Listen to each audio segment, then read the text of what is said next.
Hello everyone, how are you? Welcome back to my garden. If you're new here, I'm Dominika. Today I have a ton of things to do in the garden because I've been a bit busy recently, and honestly for the past 3 weeks or so I haven't done anything, like really anything in the garden at all, other than maybe watering my plants a couple of times. But at the same time I managed to bring home a couple of new plants. And by couple I mean a couple dozen of plants, and so they've been waiting here, they've been standing here in their nursery pots, and the temperatures are going up. We are expecting 30 degrees Celsius this week, so I really need to get them all planted. So we have a lot of planting to do today. I need to do some general cleanup, general maintenance. I have a couple of plants that I need to get rid of because they are not doing well. I'm gonna tell you a little bit more about this as we get to it. I have some spring bulbs still that need to be dug up and stored, so a whole bunch of like general maintenance things. So I wanted to invite you to spend this afternoon in the garden with me. So perhaps grab yourself something to drink, a cup of tea, coffee, and let's chat a little and let's do a bit of gardening. Alright, so I think today we are going to start by planting the railing planters for summer. And I'm really sorry I didn't get to do a video on the pansies. So many of you guys asked me if I could share some tips on how I regenerated my pansies, because when I came back from my holidays all of the planters looked like this one. But with a couple of tricks I managed to regenerate my pansies and enjoy them for several more weeks. And I've been meaning to do a video on that topic, but then I just didn't find the time to do it. But I promise you, if I have some time this summer and opportunity to make a video like that, I promise you I will. But today we are gonna be pulling the pansies out. I've enjoyed them for the past 7 months, which is pretty incredible. I planted these in October and they have not skipped a beat. I mean, minus that little moment when I went on holidays and they kind of all wilted, but they've been blooming so beautifully since October, so I've enjoyed them for 7 months. Now it's time to pull them out because pansies do not survive our summers. It's way too hot for them. Alright, so I'm gonna be pulling them all out, and I purposely didn't water them, so that's why they look kind of not so great, because I did not water them for the past week or so that it's easier for me to remove them, because I'm hoping to just remove it all in one chunk, because I'm gonna be starting with a fresh soil. Oftentimes I say that I reuse my soil as much as I can, but with these, given that I planted them in October, I'm gonna be starting with fresh soil, and I'm pretty sure there's not much soil left. It's pretty much just the roots of the pansies, so let's just pull it all out. But at the same time I'm gonna be saving the spring bulbs that I have here, so let's just separate these. If you want to save your spring bulbs from one year to another, you have to allow them about 6 weeks to recharge. So once your spring bulbs are done blooming, you keep the foliage for at least 6 weeks. This way the bulb can recharge and have enough energy to bloom for you again next spring. You could leave the bulbs permanently in containers if you have the possibility, but you can also dig them up, store them, and replant them again in autumn.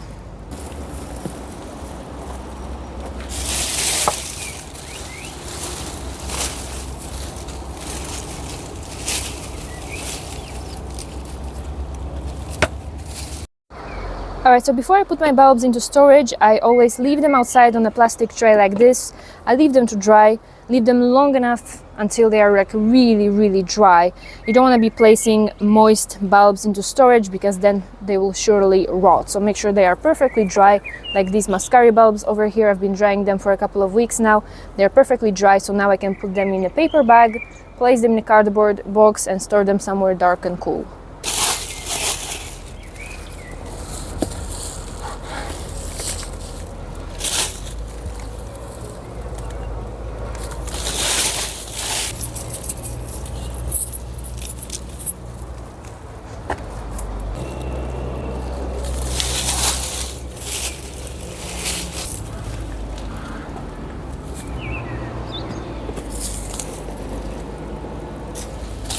Okay, the planters are emptied, now time for the potting mix. For my summer planters, I always craft my own custom potting mix because I want the potting mix to be at the same time lightweight, very porous, allow water and oxygen to pass through easily, but water retentive at the same time. Water retentive, but not to the point where it would waterlog the plants, you know what I mean? So I always craft my own, but this season I'm taking things easy, I'm taking things a bit of a lazy way. So I bought already ready blend from the local nursery. This is a really good blend, professional blend for summer planters, for flowering plants. It has a lot of organic matter incorporated in it. It has a really good water retention. So this is what I'm gonna be using. And one thing I wanted to address, something that I get asked really often, is why I don't have a drip irrigation, or why I don't use any drip irrigation in any of the projects that I share with you. And that's because most balconies and terraces here don't have any outdoor water source. So you simply just can't install any drip irrigation. I mean, technically, you know, you could use a water tank, but then again, that would pose problems for, you know, balconies that have a weight limit, and that wouldn't be practical either, because then you will still have to fill that water tank manually. So I just rely on a water retentive potting mix. So this is what we are going to be using today.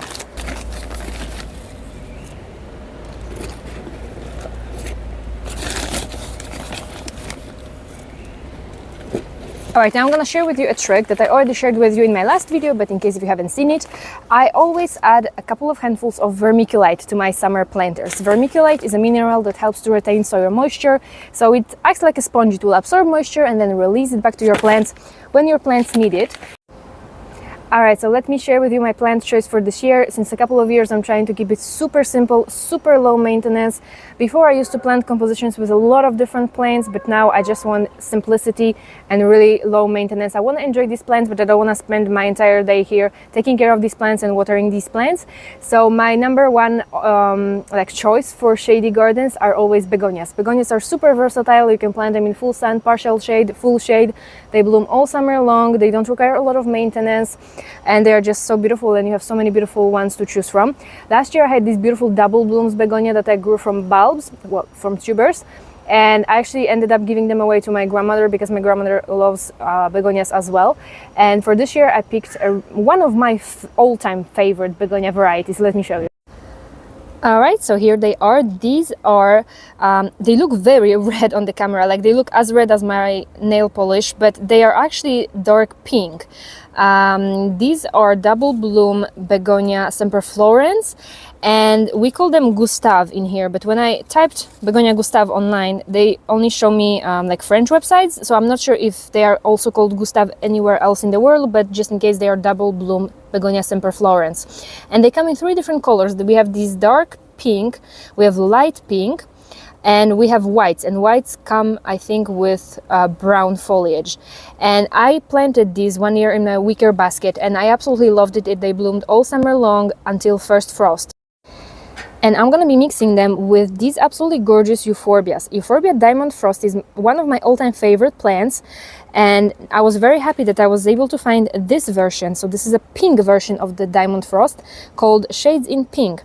They have slightly darker foliage with these kind of darker markings, and then these leaves, because these are leaves, these are bracts, modified leaves, not flowers actually, that's just a small detail.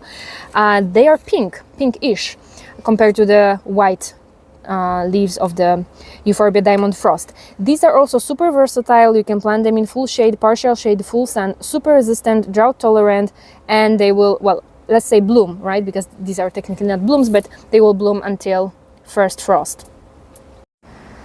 All right, they are all planted and I'm absolutely loving it. So simple, but I think really cute. Alright, we are making some progress. Moving on, I'm gonna be getting rid of this hydrangea. Now, it pains me because I was really excited to grow this one. So it's a hydrangea that I planted 2 years ago. It's a hydrangea arborescens from the Bella Ragazza series, and since the very beginning I had problems with this hydrangea. First things first, I ordered Bella Ragazza Blanchetta and I received Limetta. I didn't complain to the seller because, you know, by the time I realized it's been like a year since I've had it, but I planted it in autumn 2023. Then 2024, I was thinking, well, it's first year, you know, you gotta give it a little bit of time. But already last year, it started to do some really strange things, like all the branches would well, just like this, break off. And I was like, what's going on? I've never had a problem like that with any other hydrangea. I grew many different types of hydrangea in my garden. Some of them I've kept for many years. Others I've kept for a couple of years, then I gave it away so that I can try another variety. But by the end of the season, the hydrangea looked pretty much like it looks right now. It just had one kind of main stem with one large flower, and that's it. I was wondering, okay, never mind, I'm gonna give it another year, we'll see how that goes. So this year, this spring, the hydrangea started to beautifully leaf out. It had plenty of new fresh growth, and then it did the exact same thing. The stems started to break off, and I realized it's actually the wind that breaks them off. But as long as we do have crazy winds in here, as you can see, this hydrangea is kind of tucked into a corner. It's kind of protected from the wind and all, and we didn't have like really crazy winds this spring, just a little breeze. And in a little breeze, I realized that all the stems started to break off, and I got really angry because I was wondering, it's been almost like, I mean, it's 2.5 years since I have this plant, and look how it looks. So I decided I'm not gonna be keeping it. I'm not even gonna be giving it away. It's not worth. I cannot give something like this to someone. It's ridiculous.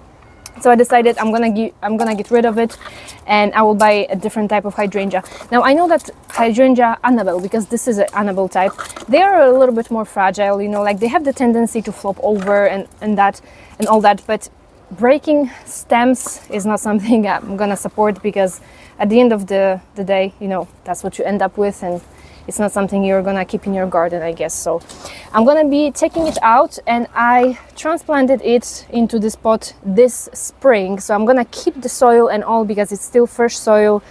So it's perfectly fine to reuse it for another hydrangea that I'm gonna show you in just a second.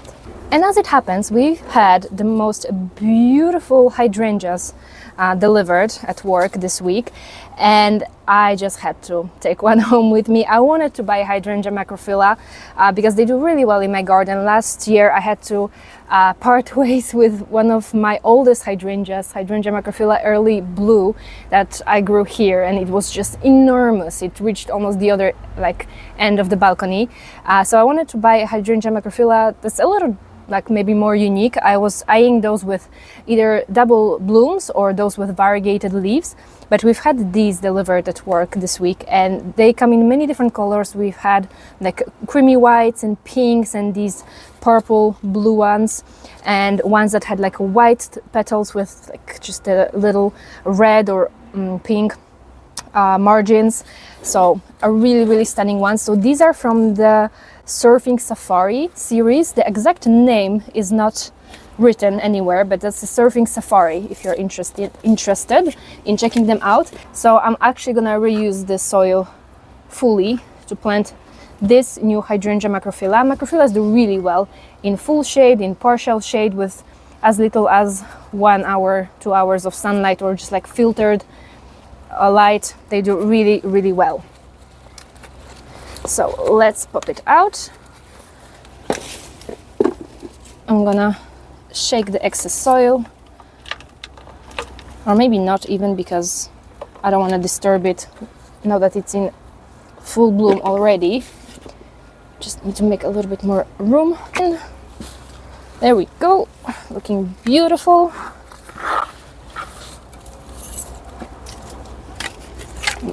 Obviously gonna add the soil, make sure it's well planted, all the root ball is covered.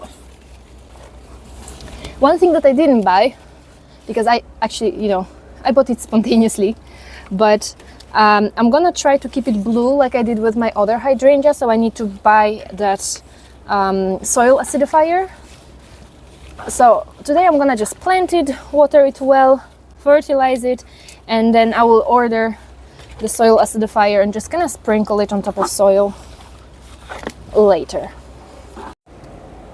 Isn't she gorgeous? Absolutely stunning. Look at those ruffled petals. So pretty. Okay, another plant that I bought this week is this beautiful sedum. It does not have the variety name on it yet again, but I believe it could be either Little Missy, because it has these little pink kind of discolorations or pink tinge to the leaves, or a speckled blob, one of the two. So I bought it for my head planter. I used to have a beautiful sedum in it last year that kind of, you know, makes it look like it's her hair. So I was searching for another plant that I could use. I wanted another sedum because sedums do really well, and because this container doesn't have a drainage, I want something that's really forgiving and low maintenance. So here it is. We are gonna add a little bit of soil at the bottom of it. So when you have a container that doesn't have a drainage, what you can do is you can add some, you know, pebbles at the bottom so that the roots of the plant don't sit in water. And obviously you have to be very careful with watering. Ideally you want to keep the plant under protection so that when it rains, you know, the whole thing doesn't fill up with water and doesn't cause your plant to rot. I'm gonna try to add a bit more soil to the sides. I also have these beautiful snapdragon Kimozi apple blossom that I grew from seeds, and I completely ignored. Like, I swear I just brought them outside, tucked them into a corner and forgot about them. The fact that they are alive is surprising because I didn't even water them. They are attacked a little bit by leaf miners, but I think we can deal with this just by pinching off the leaves. So I will plant them here. I've had kind of the same thing, the same composition going on last year, and it looked really beautiful. So I'm just gonna repeat it.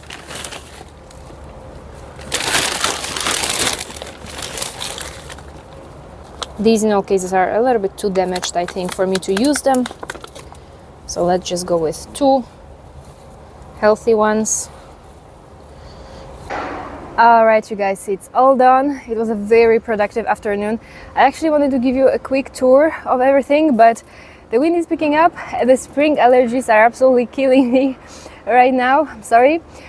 So I'm just gonna water everything real quick, and I'm gonna give you a proper tour with some updates next time. So thank you so much for spending some time in the garden with me today. If you enjoyed this video, and I hope that you did, I would appreciate if you could leave it a thumbs up and subscribe to the channel for more container gardening content. Thanks so much, and I'll see you again next week.